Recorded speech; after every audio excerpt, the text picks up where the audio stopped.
الذين آمنوا وتطمئن قلوبهم بذكر الله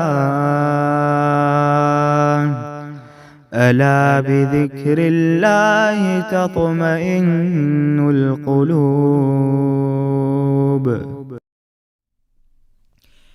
دیکھیے گا آیت 86، کسی کو اپنے دکھ نہیں سنانے۔ قال انما اشکو بسی وحزنی الی اللہ، انہوں نے کہا میں تو اپنی پریشانی اور رنج کی فریاد اللہ ہی سے کر رہا ہوں، مجھے اللہ تعالیٰ کی طرف سے وہ باتیں معلوم ہیں جو تم نہیں جانتے۔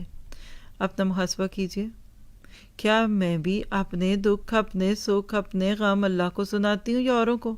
ہمارا حال یہ کہ جب سب کو سنا سنا کے گلا رند جاتا ہے، آواز بیٹھ جاتی، آنسو نکلتے، سر میں درد، بڑا سا پٹکا باندھ کے کہتے ہیں اچھا پھر اللہ کو تو میرا پتہ۔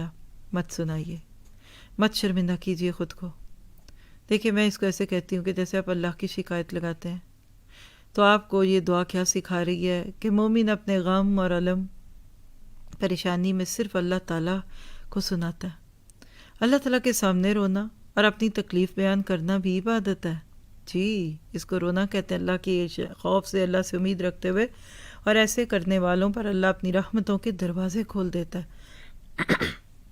آج نیت کیجیے لوگوں میں کبھی کمزور نہیں ہونا۔ آپ یقین کریں، آپ اپنی زبان سی لیں، پھر دیکھیں دل میں حکمتوں کے کیا خزانے اللہ تعالیٰ آپ کے انڈیلتا ہے۔